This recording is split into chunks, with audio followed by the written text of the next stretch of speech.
So the spring flowers are done. We are now getting ready to harvest this week, and that's the next job. There's a few bits here and there, but overall it's cold.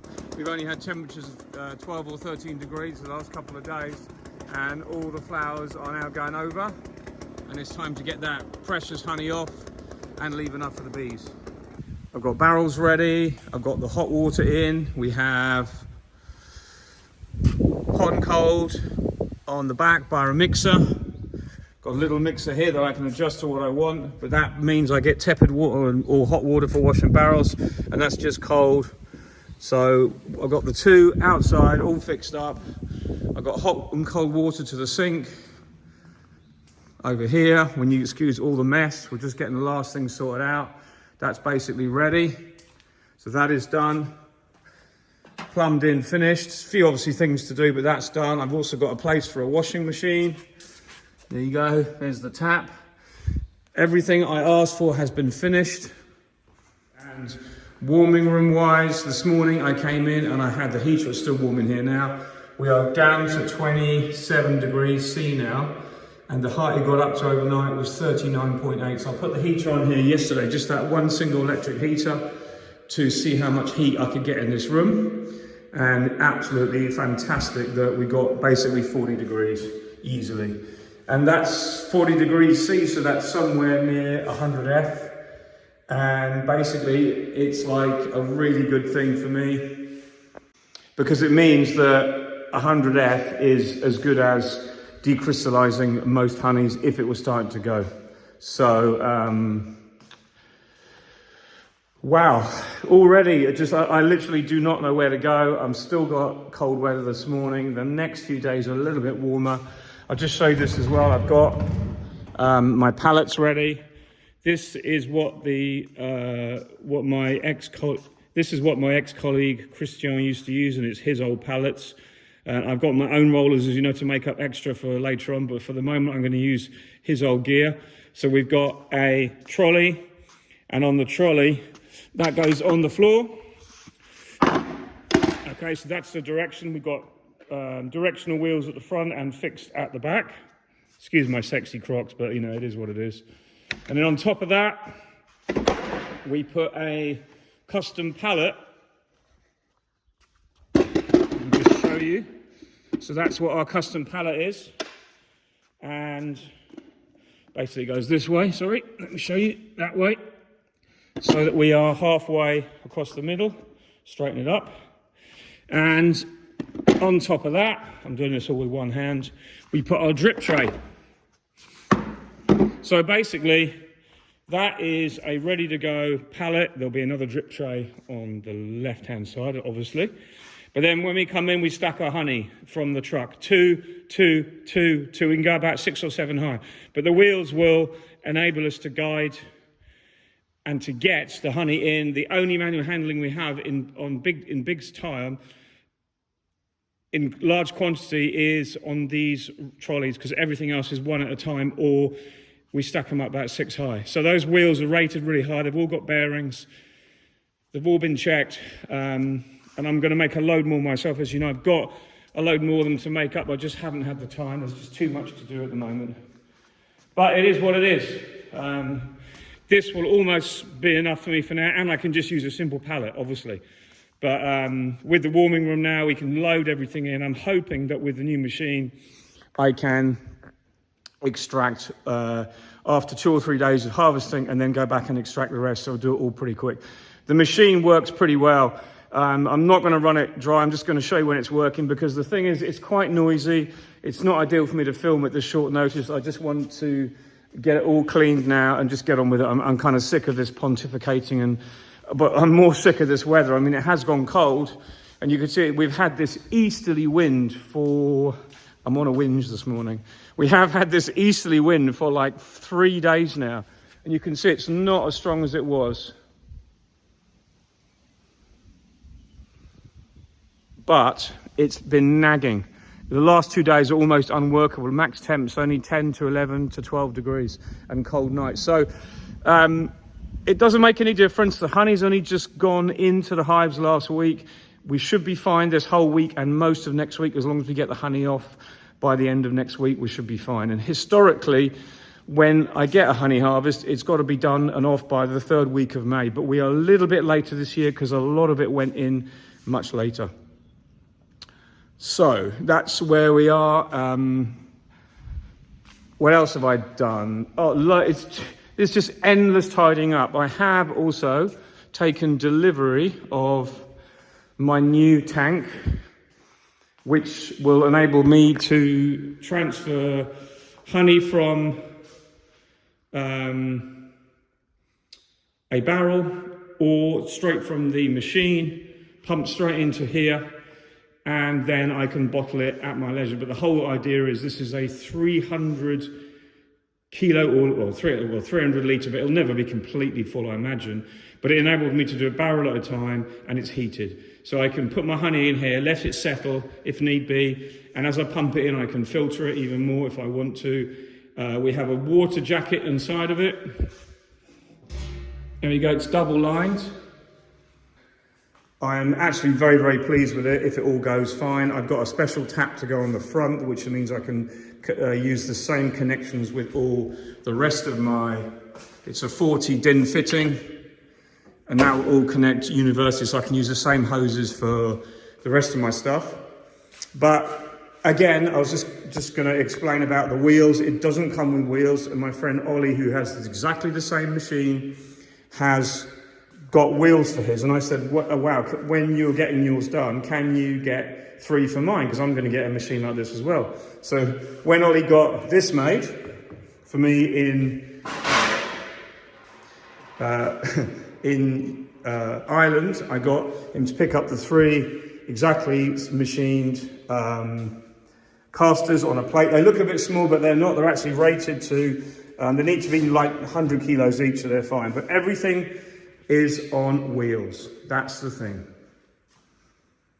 So that's my whole point of having everything on wheels, the mobility, the flexibility. I still don't really know how I'm going to run everything in here. It's just going to happen, and whatever we find as we go along the way, I'm hoping that it'll work out really well. It's very difficult to have a flow in a honey house, even though you might have planned it for like ages and ages. It's very difficult to really know until you actually just do it. So I'm going to just do the harvest this week. We're going to start. I'll show you videos, and then I'll do a video at the end of it all from start to finish. But I honestly feel that I can't say how it's going to work out. I'm just going to do the best I can, and we're just going to muddle along, because no matter how much procrastination you do and how much thinking and wishing, at the end of the day, it is what it is.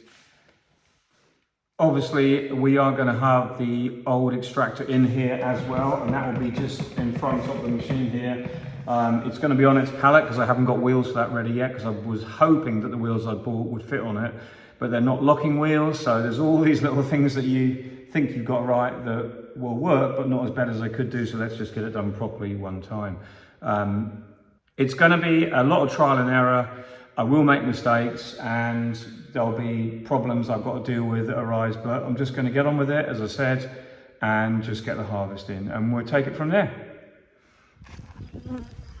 So up at an apiary, I'm adding spare supers, but only just to give them space. The flow is over completely. You can see there's more of the goat willow seeding there. But I just wanted to show you that the gorse is done. There is some cistus or cytisus, we call it, broom. Okay, but the gorse is over, the spring flowers over. I can see a little bit of hawthorn still there in the distance. That's a late one, just up there. But what I wanted to show you was this apiary, because I've had to strim it. Obviously, I'm still doing my strimming. I'm nearly there with all the first cuts. This one was quite long, but I always have to do this one by hand. It's really not good enough to get the machine in here. But it's done. I've got a bit more tidying up, but some good honey in here. Now, I just wanted to show you this. Not all these supers are full, okay? So where often there's 2 that I put one above ready for collection. So some of them have only got 1, and the reason being is that I brought bees in here. I brought about 12 colonies in just under 2 weeks ago, and I didn't give them all a super, but I gave the majority of the super, and the ones I did have filled it. So this is what I'm seeing.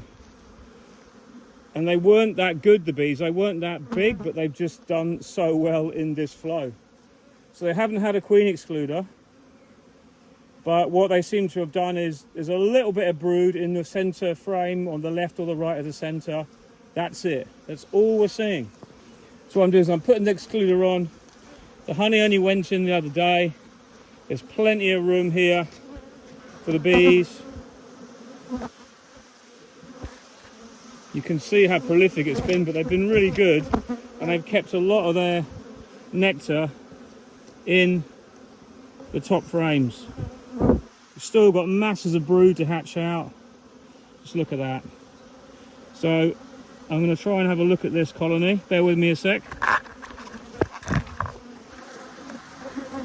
But what I'm seeing here is nice brood patterns everywhere I go.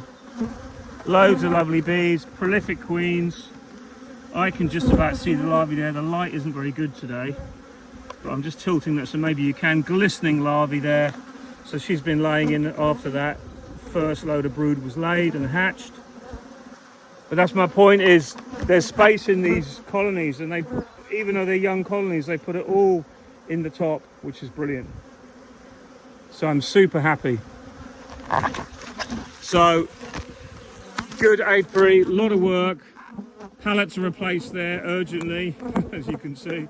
But that is, unfortunately, the nature of the beast. There's so much to do this time of year, and I am still paying the penalty from being away, to be honest.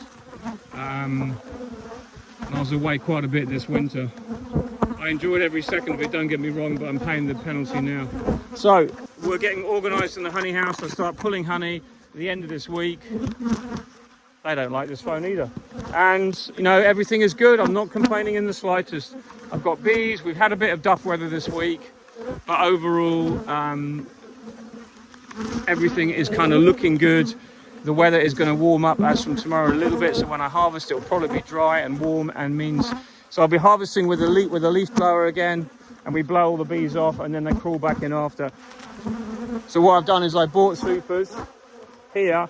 And where there's a lot of bees in the colony, I've put the super, there's empty underneath, above the queen excluder, and then I put the full super on the top, because I'm going to be harvesting 2 or 3 days here. So the honey is all capped, it's still really liquid, it's absolutely brilliant, and I'm not intending them to take it down to the super below. They could still bring a tiny bit in if the weather gets warm, but it's finished now for the spring, we're done.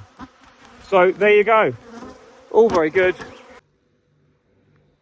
So I just thought I'd just add this in to the end of the video.